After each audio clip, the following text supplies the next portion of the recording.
भक्तों, होलिका दहन के दिन चुपके से ये एक चिट जरूर से छू लेना। आप रातों रात बन जाएंगे करोड़पति। जी हाँ भक्तों, मैं वादे के साथ कह सकता हूं कि अभी तक ये जानकारी आपको की ने भी नहीं बताई होगी।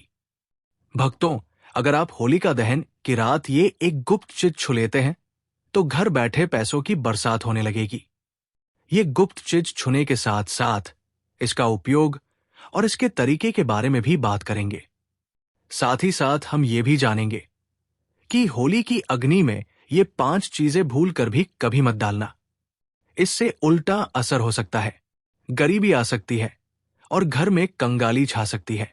कुछ लोग अनजाने में होली की आग में ऐसी चीजें डाल देते हैं जिनका गलत प्रभाव पड़ सकता है।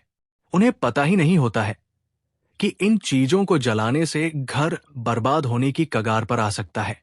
इसलिए इस वीडियो में हम आपको बताएंगे कि कौन सी चीजें होली की आग में बिल्कुल नहीं डालनी चाहिए और कौन सी चीजें डालना शुभ होता है। पंचांग के अनुसार इस साल फाल्गुन पूर्णिमा तिथि 13 मार्च गुरुवार को सुबह 10:36 से शुरू होगी और 14 मार्च शुक्रवार को दोपहर 12 बजे समाप्त होगी। रंगों वाली होली 14 मार्च शुक्रवार को खेली जाएगी।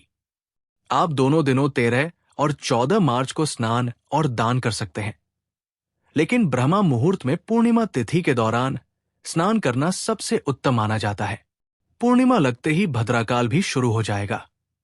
भद्राकाल 13 मार्च गुरुवार को सुबह 10:35 से देर रात 11:26 तक रहेगा।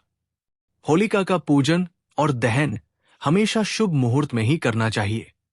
अशुभ समय में किया गया होलिका दहन जीवन भर परेशानियों को बुलावा दे सकता है। अब बात करते हैं चंद्र ग्रहण की।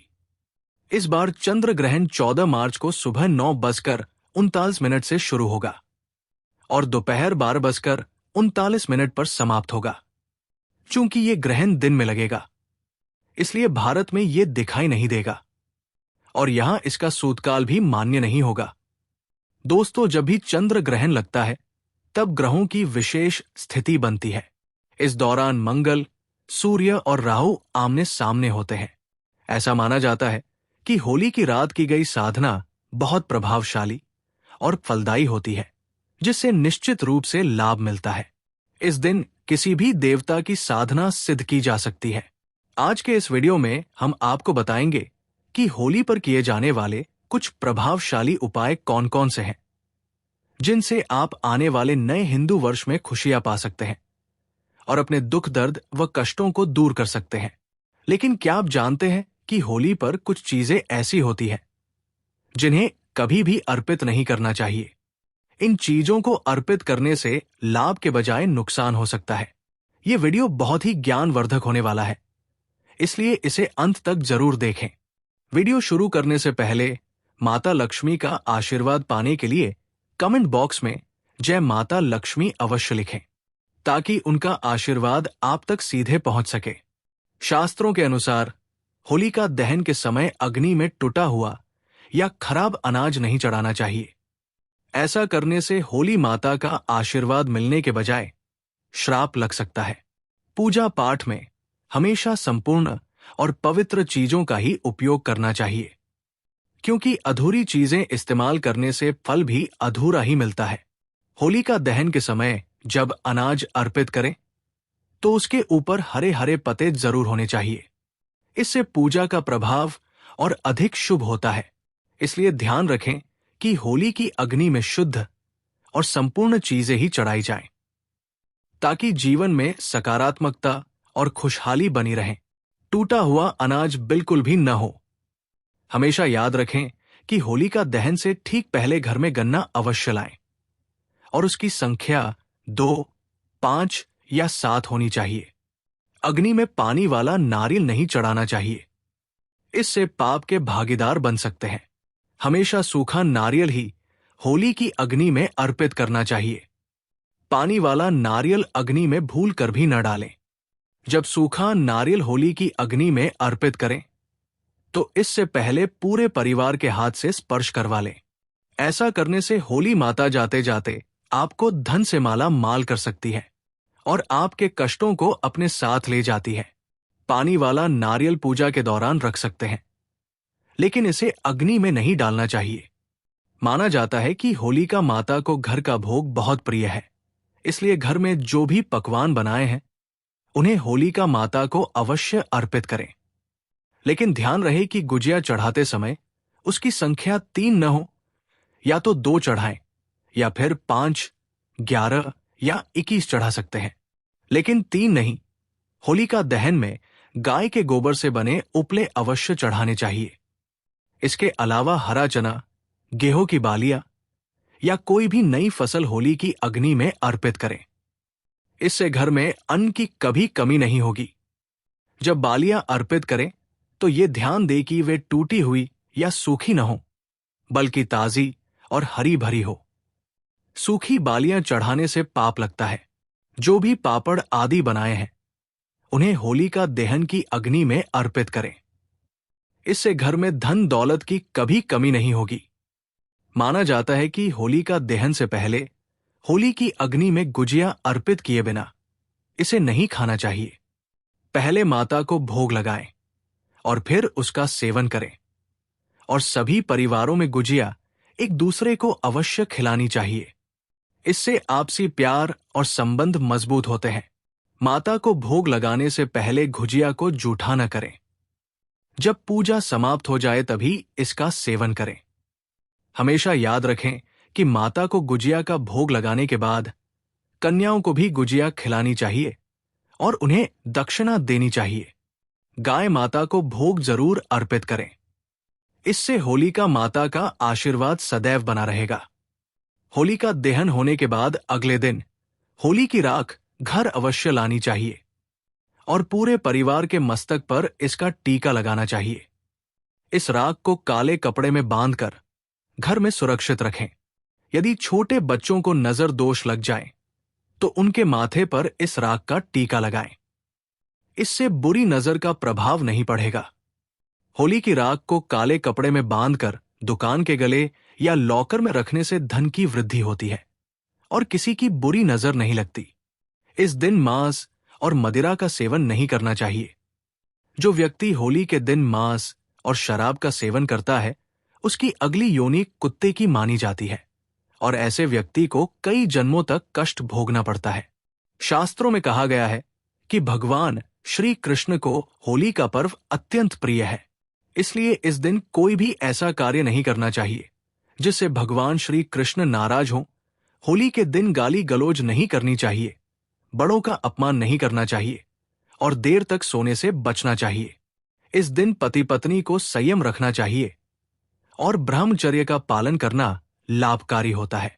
होली के रंग नकारात्मक ऊर्जा को दूर कर देते हैं, इसलिए जो व्यक्ति सच्चे मन से होली खेलता है उस पर होली माता का आशीर्वाद सदैव बना रहता है।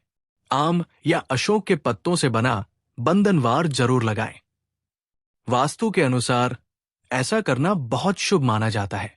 घर के दरवाजे पर बंधनवार लगाने से सकारात्मक ऊर्जा आती है और नकारात्मक शक्तियां दूर रहती है। शास्त्रों के अनुसार होली के दिन तुलसी के पौधे को बहुत शुभ माना जाता है। इस दिन तुलसी का पौधा लाकर उसे अपने ड्राइंग रूम या हॉल में रखना अच्छा होता है। मान्यता है कि जहां तुलसी का पौधा होता है वहां धन और समृद्धि बनी रहती है। वास्तु शास्त्र में होली के दिन धातु के कछुए को भी शुभ माना जाता है। कहा जाता है कि धातु का कछुआ घर में रखने से सकारात्मक ऊर्जा आती है और धन की आवक बढ़ती है। इसलिए होली के शुभ अवसर पर धातु से बना कछुआ घर जरूर लाएं। होलिका दहन की रात वहां की राख लेकर आएं और उसे घर के हर हिस्से में हल्का सा छिड़के। इससे घर की नकारात्मक ऊर्जा समाप्त हो जाती है। अब बात करते हैं कि होली के दिन किन चीजों का दान नहीं करना चाहिए। वीडियो आगे बढ़ाने से पहले माता लक्ष्मी के सच्चे भक्त वीडियो को लाइक जरूर करें और कमेंट बॉक्स में जय माता लक्ष्मी लिखें, ताकि माता लक्ष्मी जी का आशीर्वाद आप पर और आपके परिवार पर सदैव बनी रहे और आपको कभी भी धन की कमी न हो। वास्तु शास्त्र के अनुसार होली के दिन सुहाग महिलाओं को बिंदी, सिंदूर, अलता और अन्य 16 श्रृंगार दान नहीं करना चाहिए। इन दिनों नकारात्मक ऊर्जा समाप्त होती है और सकारात्मक ऊर्जा का संचार होता है। ऐसे में इन चीजों का दान करना पति के लिए हानिकारक हो सकता है। आमतौर पर वस्त्र दान करना पुण्य का कार्य माना जाता है, लेकिन होली का दहन और रंगों वाली होली के दिन वस्त्रों का दान नहीं करना चाहिए। वास्तुशास्त्र के अनुसार इन दिनों वस्त्रों का दान करने से व्यक्ति की सुख, समृद्धि और खुशहाली प्रभावित हो सकती है। वास्तुशास्त्र के अनुसार होलिका दहन के दिन पैसों का दान नहीं करना चाहिए। ऐसा करने से आर्थिक स्थिति पर नकारात्मक प्रभाव पड़ सकता है। होली की रात अगर संभव हो तो चुपचाप इस विशेष वृक्ष को छूकर आ जाएं। इससे आपकी गरीबी दूर हो सकती है और जीवन में धन की वृद्धि होगी। भगवान विष्णु और माता लक्ष्मी के आशीर्वाद से आपकी सभी मनोकामनाएं पूर्ण हो सकती हैं, जिससे आप धनवान बन सकते हैं। होली का त्योहार बुराई पर अच्छाई की जीत का प्रतीक माना जाता है। शास्त्रों में बताया गया है कि इस दिन पेड़, पौधे और जीव जंतु जारित अवस्था में होते हैं, जिनमें कई देवी देवता वास करते हैं। आज के इस वीडियो में हम आपको ऐसे ही एक विशेष वृक्ष के बारे में बताएंगे, जिसमें होली के दिन स्वयं भगवान विष्णु और माता लक्ष्मी का वास माना जाता है। ये कोई साधारण वृक्ष नहीं, बल्कि देव वृक्ष है। अगर आप सिर्फ होली वाले दिन इस वृक्ष की पूजा कर लेते हैं, तो इससे न केवल आपके पिछले जन्मों के पाप और परेशानियां समाप्त हो जाएंगी, बल्कि आपके जीवन में सुख समृद्धि भी आएगी। यदि आप लंबे समय से नौकरी की तलाश में हैं, तो आपकी नौकरी लग सकती है। आपका रुका हुआ व्यापार फिर से चल सकता है और आपके जीवन में धन की वृद्धि हो सकती है। चाहे आपकी शादी की मनोकामना हो या कोई अन्य इच्छा, इस विशेष पूजा से आपकी मनोकामनाएं पूरी हो सकती है। इस साल होली पर एक दुर्लभ संयोग बन रहा है, क्योंकि इस बार होली पूर्णिमा और चंद्र ग्रहण एक साथ पड़ रही है। ये एक विशेष अवसर है जब व्यक्ति को अपने जीवन की सभी परेशानियों से मुक्ति पाने का मौका मिलता है। होली का त्योहार समाज में प्रेम और समानता का संदेश देता है। इस दिन हर व्यक्ति जाति, धर्म, अमीरी गरीबी के भेदभाव को भूलकर खुशियां मनाता है। इसे इसलिए भी मनाया जाता है क्योंकि ये बुराई पर अच्छाई की जीत का पर्व है।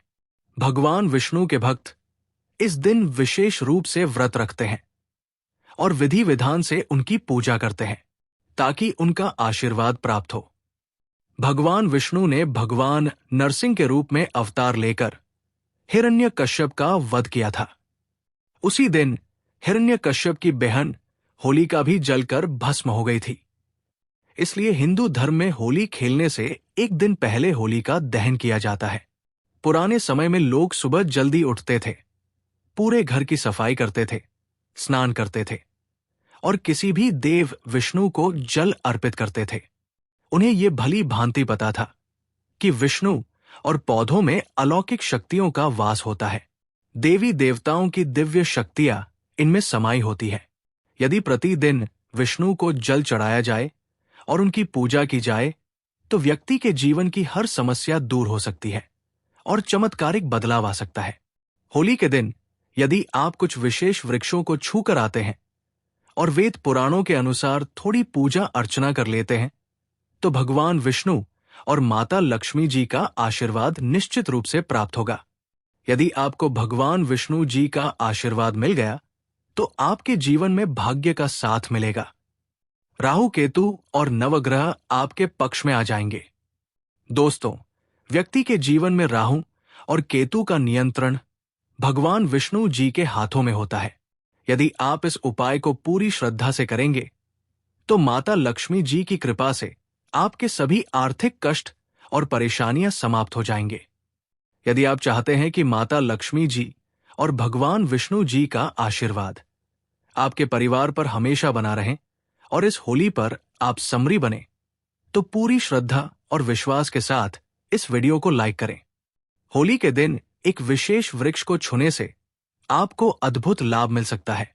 ये वृक्ष है गूलर का वृक्ष। आपने बिल्कुल सही सुना।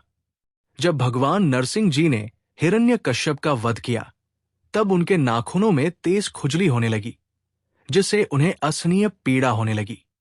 इस पीड़ा से राहत पाने के लिए उन्होंने अपने नाखून गुलर के वृक्ष पर रगड़े।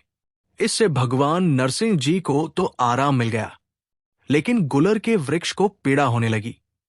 तब गुलर को वृक्ष ने भगवान नरसिंह जी से विनती की कि प्रभु, आपकी पीड़ा तो समाप्त हो गई, लेकिन अब ये पीड़ा मुझ पर आ गई है, मैं क्या करूं? भगवान नरसिंह जी ने कहा, गूलर वृक्ष, चिंता मत करो, थोड़ी ही देर में तुम्हारी पीड़ा भी समाप्त हो जाएगी। तुम्हारी उदारता से मैं बहुत प्रसन्न हूं। अब हर होली के दिन माता लक्ष्मी और मैं स्वयं तुम पर वास करेंगे। इसलिए वेद पुराणों में कहा गया है कि यदि होली के दिन एक लोटा जल लेकर गूलर के वृक्ष को अर्पित किया जाए और उसे छू लिया जाए, तो वो वृक्ष व्यक्ति के जीवन की सभी परेशानियों, कठिनाइयों और समस्याओं को अपने में समाहित कर लेता है। इससे जीवन में धन, सुख, समृद्धि और ऐश्वर्य की प्राप्ति होती है और सभी मनोकामनाएं पूर्ण होती है। यदि होली के दिन गूलर के वृक्ष को छू लिया जाए तो साक्षात भगवान विष्णु और माता लक्ष्मी का आशीर्वाद मिलता है, जिससे आप और आपके परिवार के जीवन में सकारात्मक और चमत्कारी बदलाव आता है। अगर आप चाहते हैं कि आपका भाग्य हमेशा आपका साथ दे, जो भी काम शुरू करें उसमें सफलता मिले, नवग्रह आपके अनुकूल हो जाए और आपको भगवान विष्णु जी का आशीर्वाद मिले, तो आपको बस ये छोटा सा उपाय करना है। होली के दिन सुबह से रात तक किसी भी समय अच्छी तरह स्नान करें, एक लोटा जल ले और उसमें 5 इलायची डालें। घर के पास किसी भी पीपल के वृक्ष के पास जाएं। भगवान श्री कृष्ण ने भागवत गीता में कहा है कि वृक्षों में मैं पीपल हूं। इसलिए पीपल का वृक्ष हिंदू धर्म में सबसे पूजनीय माना जाता है। वेद पुराणों में बताया गया है कि भगवान विष्णु जी होली के दिन पीपल के वृक्ष में वास करते हैं। आपको बस ये करना है, एक लोटा जल पीपल के वृक्ष को अर्पित करें। पीपल के वृक्ष की 11 परिक्रमा करें, क्योंकि माता लक्ष्मी और भगवान विष्णु को 11 संख्या बहुत प्रिय है। 11 बार भगवान विष्णु जी के बीज मंत्र का जाप करें। ओम नमो भगवते वासुदेवाय नमः। यदि आपने इस होली पर चंद्र ग्रहण और पूर्णिमा के दिन ये उपाय कर लिया, तो आपका दुर्भाग्य दूर हो जाएगा और आपका भाग्य प्रबल हो जाएगा। दोस्तों, आपको हमारी ये जानकारी कैसी लगी, कमेंट बॉक्स में जरूर बताएं। सच्चे श्रद्धा भाव से कमेंट करें। जय भगवान विष्णु, जय होलिका माता। आप हमारे चैनल को सब्सक्राइब करना न भूलें, ताकि आपको इसी तरह की और भी ज्ञान वर्धक जानकारियां सीधे नोटिफिकेशन के माध्यम से मिल सके। वीडियो के अंत तक बने रहने के लिए धन्यवाद। मिलते हैं एक नई वीडियो में, तब तक के लिए बाय बाय।